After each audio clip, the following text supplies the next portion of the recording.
Para hablar de este tema ya está con nosotros también, así que vamos a dar la bienvenida de inmediato a Ramiro Escobar, especialista en relaciones internacionales. ¿Qué tal? Bienvenido, Ramiro. Muchas gracias. Bueno, después de este temblor de anoche, ¿no es cierto?, que hemos sentido todos los limeños y volvemos a la calma, tratamos de tranquilizarnos.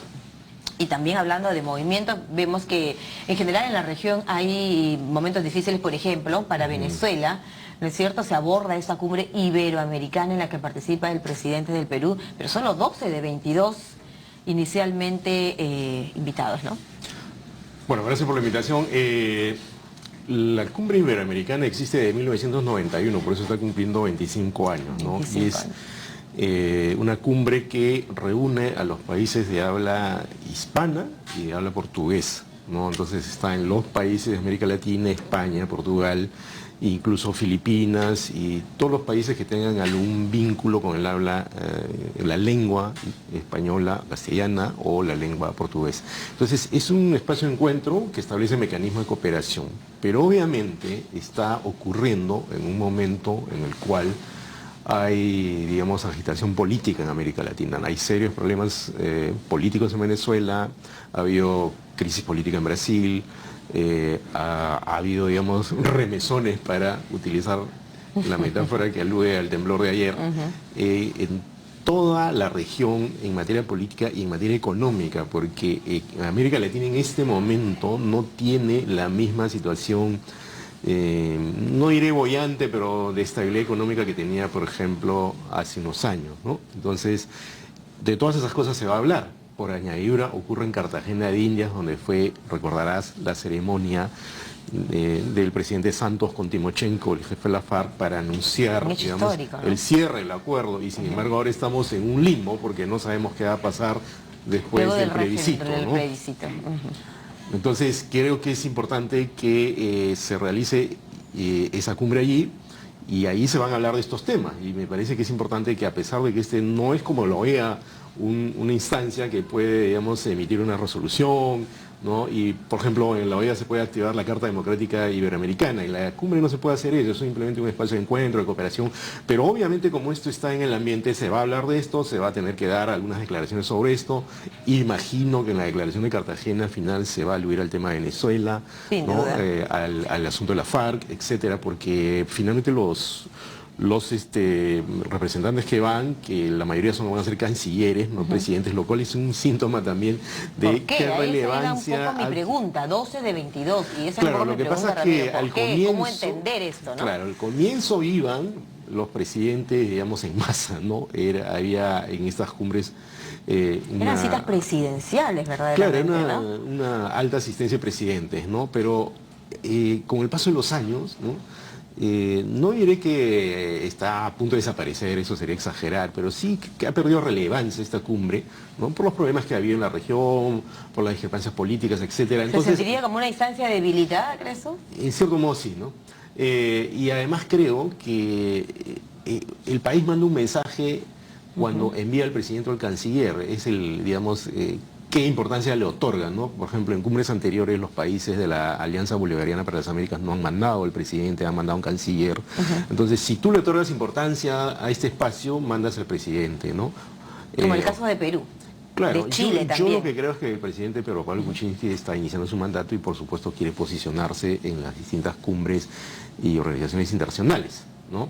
Pero hay otros países que, digamos, ¿Va a aprovechar esta cita un poco, Ramiro, el presidente peruano para apuntalar, digamos, esa posición que incluso le pide la oposición venezolana a través de algunos diputados que son asilados en el Perú, que lidere un poco a nivel de la región algún movimiento que pueda, por ejemplo, cambiar las cosas en Venezuela? ¿Aprovechar esta cita? Mira, lo que él puede hacer ahí temas en la cumbre es expresar algún punto de vista sobre el tema, ¿no? Sin duda, ¿no? Ok, eso lo van a hacer varios mandatarios o representantes, imagino, y también el de Venezuela va a decir su punto de vista, ¿no? Lo que hay que entender, y que muchas personas creo que no entienden, es que ni la cumbre iberoamericana, ni siquiera la OEA o UNASUR, ¿no?, pueden obligar, tampoco, ¿no? Porque son asambleas de países, ¿no? No pueden obligar a Venezuela a nada, pero sí pueden, ¿no?, activar, por ejemplo, en el caso de la OEA, la Carta Democrática Interamericana, ¿no?, para llamarle la atención al país sobre lo que está ocurriendo, ¿no? Ahora, recordemos que Maduro, ¿no es cierto?, y esto es algo que, por ejemplo, lo señalaba Hugo Chávez también, el tema de no permitir injerencia de países en ningún aspecto de la política de Venezuela. Sin embargo, a todas luces la situación en este momento es diferente y cobra ribetes desbordantes, digamos, ¿no? Claro, lo que pasa es que un país que está con problemas internos siempre va a argumentar eso, ¿no? Y aquí hay una zona... ¿Solo presidentes o dictadores? Bueno, hay autocracias, hay dictaduras, hay presidencias que tienen fachada democrática pero tienen prácticas dictatoriales. O sea, ¿sabes lo que pasa, María Jesús? En el mundo, no solo en América Latina, ¿no?, la democracia siempre es una aspiración, ¿no? Y el presidente puede haber sido elegido, pero sus prácticas no necesariamente son democráticas, porque la democracia nunca es total. Entonces, claramente, en Venezuela, las prácticas del presidente son autocráticas, ¿no? Entonces, a pesar de que ha sido elegido con cierta discusión, etcétera, pero tiene prácticas autocráticas, por ejemplo, al bloquear el referéndum revocatorio. Claro, con una serie de argucias legales. Claro, había errores que había cometido la oposición, etcétera, pero no se ve una voluntad política de llevarlo adelante, ¿no? Y de parte de la oposición ha habido ya un endurecimiento de la oposición que ha llevado a esta crisis política de grandes dimensiones, ¿no? Entonces, se ha hablado de esta cumbre, fíjate, Ramiro, como un aspecto, digamos, despolitizada, sin embargo, ¿no? ¿Cómo entender eso? Son políticos los que están en... Bueno, es que esta cumbre es un espacio de cooperación. ¿Se refiere a qué? ¿A la agenda que van a tratar? Claro, educación, juventud, emprendedurismo. Claro, ese es el tema, ¿no? Pero me parece que va a ser imposible que nos digan algo sobre el resultado del plebiscito en Colombia, sobre lo que estaba ocurriendo en Venezuela, sobre lo que ocurrió en Brasil, ¿no? De lo que no se ha hablado tanto como lo de Venezuela, pero a mi juicio ha sido también bastante grave, ¿no? No instituyó una presidenta, nada menos, ¿no? Entonces, creo que... mismo, ¿no? Como país anfitrión, y lo de Colombia mismo, ¿no? Y lo de Colombia mismo, entonces evidentemente van a tener que referirse a estos temas, ¿no? Lo van a hacer con la delicadeza propia de los diplomáticos.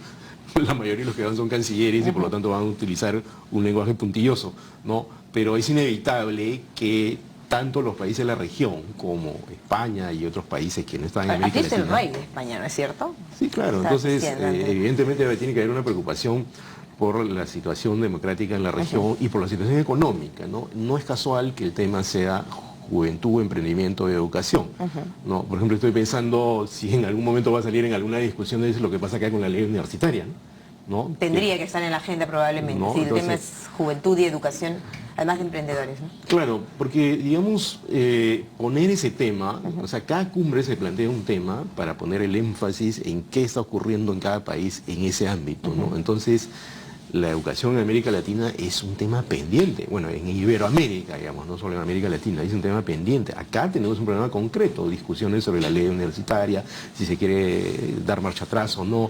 En otros países hay un sistema educativo bastante mejor a nivel público, acá no. Entonces se establecen mecanismos de cooperación, por ejemplo, para que haya en materia educativa intercambios, ¿no? Emprendimiento quiere decir fortalecer a las personas que están emprendiendo ciertas iniciativas económicas que pueden nivelar su nivel de vida. Sobre todo en Colombia, fíjate, ¿no? porque Ramiro, el presidente de la CAF señalaba un aspecto, ¿no? Sobre todo Colombia, que está empezando una nueva etapa. Y que sus jóvenes, evidentemente, que han sido niños y que han crecido en un marco de violencia, van a tener que replantear muchas cosas, entre ellas oportunidades que los llevarán, por ejemplo, a la toma de decisiones para una mejor calidad de vida, ¿no? Claro, ese es un tema, por ejemplo, en Colombia, ¿qué va a pasar? ¿O qué está pasando? No está definido si se ha cerrado el acuerdo con la FARC, ¿no? Si se ha cerrado finalmente... Se dejó las armas, sin embargo, ¿no? Y claro, por el momento sí, digamos, hay una tregua hasta fin de año, ¿no? Pero un punto importante, ¿cuál es, no? El mecanismo para que los miembros de la FARC ya no vuelvan a la violencia es darles una opción económica. ¿Eso qué significa? Y política. Y política, ¿no? Pero una persona, María Jesús, que ha estado en el monte 30, 40, 50 años, tiene que hacer otra cosa, ¿no? Dejar el arma y hacer una actividad económica. Pero no saben. Claro, entonces para eso el acuerdo de paz propiciado por el presidente Santos establecía una serie de estímulos justamente para el emprendimiento, para que hagan tales y tales cosas, ¿no? Eso fue parte de la discusión, parte del desacuerdo también, ¿no? Pero y del no hay... resultado en el plebiscito. Claro, exactamente, pero no hay posibilidad, o en todo caso hay muy pocas posibilidades, de que alguien que estuvo básicamente en armas durante décadas, ¿no? Mute de vida, digamos, de vida civil, ¿no? A la vida civil, si es que no tiene una opción económica. Y entonces, para eso tiene que haber algunos mecanismos desde el Estado colombiano y de pronto algunos mecanismos de cooperación con los miembros de esta cumbre, con los asistentes de esta cumbre. Como tú lo decías, el intercambio cultural, de pronto eso va a ser también un tema, va a ser un proceso que tomará su tiempo. Claro, y el intercambio económico, ¿no? La cooperación económica para ayudar a que esto se pueda realizar. Yo creo que en la declaración va a figurar algo sobre el ¿Qué temas importantes, Ramiro, consideras que van a ser? Bueno, hemos abordado un poco el tema de Venezuela, hemos señalado lo de Brasil, Colombia, naturalmente para el Perú. ¿Qué esperamos de esta cumbre? Bueno, yo supongo, no sé, he visto que se está preparando una declaración de Cartagena, ¿no? Pero supongo que se le va a dar los buenos auspicios al presidente, ¿no? Digamos, el horizonte del presidente Pedro Pablo Kuczynski es largo todavía, ¿no? Entonces recién está empezando, ya se ven algunas nieblas, algunos problemas, ¿no? Y supongo que se le va a desear estabilidad económica, política, social, ¿no? Fíjate que había problemas en las Bambas, hay problemas ahora con la elección para los integrantes del BCR, cosa que a mí me parece lamentable, ¿no? Perdóname, en ese punto, ¿qué mirada le das tú? Bueno, el presidente ha dicho que es un tema pues de Congreso, ¿no? Sí, pero si me preguntas sobre eso, yo creo que no puedes hacer una elección para los miembros del directorio del BCR, ¿no? En base a un criterio más político que técnico. Todos los técnicos son políticos, ¿no? Pero acá claramente se ha apostado por dos miembros, sobre todo el señor Klimper y el señor Rey, y sobre todo el señor Rey, que no tiene expertise en este tema, es economista, con criterio político, es ingeniero. ¿No?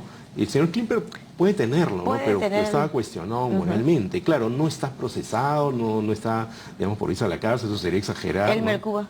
Pero Elmer Cuba, bueno, Elmer Cuba sí es economista reconocido, pues, ¿no? Así es. Pero el criterio de un parlamento, y eso probablemente es parte de nuestro déficit democrático, no debe ser poner al amigo en un cargo de esta naturaleza, ¿no? Nosotros no estamos en una situación como la de Venezuela, no estamos en una situación como la de Brasil, donde se ha destituido un presidente, o en Venezuela, donde hay estas terribles manifestaciones y este desencuentro abismal entre el Ejecutivo y el Parlamento, ¿no? Pero sí creo que lo que ocurrió ayer en el Parlamento crea un malestar, ¿no? Porque creo que no se debe elegir las personas con un criterio básicamente político y sobre todo, digamos, pasando por encima de las minorías que están ahí de todas maneras. Eso, ¿no? Es porque hay una bancada importante, pues, ¿no? Sí, claro, pero esa bancada importante, ojo, alguien lo dijo más de una vez, se debe al pueblo, no se debe a su propia agrupación, ¿no? Y no es que manejamos el Parlamento. O sea, y me parece que en eso tiene que haber claridad y más seriedad, ¿no? O sea, siempre puede haber argumentos para justificar todo, María Jesús, ¿ya? Pero claramente acá había otras opciones, ¿no? Había otras opciones, incluso de parte de ellos, pudieron haber propuesto otras personas, ¿no? Pero han apostado... Ganó un poco el aspecto político sobre lo técnico, ¿crees tú? Claro, insisto en que los técnicos también son políticos, nadie es aséptico, ¿no? Pero es mejor en este cargo alguien que sea técnico y a la vez político, y no, digamos, poner a alguien casi con el ánimo de imponerse, ¿no? Eso creo que se vería como una imposición, ¿crees tú? Sí. ¿No? Bueno, en fin, son los hechos que están sucediendo en nuestra política reciente, los hechos más recientes, digamos, porque nació de ayer. Hemos terminado hablando de eso, pero me parece que si estamos en el escenario latinoamericano... ¿Crees tú que aborden en el caso de Perú? No creo que entren a esos detalles, ¿no? Pero, digamos, si en una cumbre se trata el tema de la juventud, del emprendimiento, de la educación también implica hacer educación política, ¿no? A la juventud hay que darle ejemplos, ¿no? Ejemplos de cómo se ejerce la democracia, ejemplos de cómo se educa políticamente a la población, y en eso los políticos, para usar nuevamente la palabra, tienen que dar el ejemplo portándose correctamente, y eso vale para Venezuela, vale para Brasil, vale para nosotros, vale para Chile, vale para todos los países donde siempre hay problemas porque, como te comentaba hace un momento, la democracia nunca es perfecta, no llega el día en que decimos aquí ya somos totalmente democráticos. No impera totalmente. Es un valor en construcción y una práctica en construcción, entonces siempre va a haber problemas y grietas que hay que ir cerrando y afinando esto, y estas cumbres tienen también ese propósito. Bueno, participa el presidente de la ONU, ¿no? ¿Cómo? Participa el presidente de la... El secretario general de la ONU. De la ONU, es un tema importante que está presente en esta cumbre iberoamericana. Se ha pedido, por ejemplo, resolver el aspecto de las Islas Malvinas también, y se hace una solicitud a resolver ese tema también. Fíjate que eso es interesante, ya cada país va con su agenda también, ¿ya? Es decir, Argentina siempre, cuando hay algún encuentro internacional de este tipo, ¿no? Ya sea de una organización internacional o una cumbre como esto, lleva el tema de las Malvinas. Es digamos, un clásico de la política latinoamericana traído por Argentina. Pero sin solución. Claro. vamos a ver que si se plantea el tema de Venezuela, el representante de Venezuela también va a dar su punto de vista que va a estar en disonancia de pronto con la mayoría de los representantes o por lo menos con una buena parte, ¿no? El presidente de Brasil va a justificar lo que pasó hace poco en Brasil, que a mi juicio fue una cosa absolutamente extraviada. Sin embargo, no era la primera vez que habría un impeachment en Brasil, ¿no? No. Pero el tema de corrupción de Brasil es fuerte, ¿no? En Brasil hubo un impeachment en el año 92, yo estaba en Brasil, ¿no? Lo recuerdo claramente, la gente en las calles, y el presidente renunció antes que le hagan el impeachment. Es diferente. No, en este caso ha sido un impeachment, una destitución, a mi juicio, forzando la ley, ¿no? Para sacar a una presidenta que tenía cuestionamientos, pero no suficientes como para salir del cargo. Y en Brasil el sistema político en general, en todos los partidos, tiene serias acusaciones de corrupción. Entonces fíjate, María Jesús, cómo nuestros países, en general, digamos, la democracia es un valor en construcción y hay mucho que trabajar mucho para que trabajar, fortalecerla. exactamente. No estamos en una situación plana. Gracias a nuestra invitada esta mañana, Ramiro Escobar, especialista en relaciones internacionales y hablándonos de esta cumbre iberoamericana. Sí, solamente quería añadir que trabajo por la Universidad Ruiz de Montoya en ese tema, ¿no? Antonio Ruiz de Montoya. Así es, muy bien dicho. Gracias por estar con nosotros.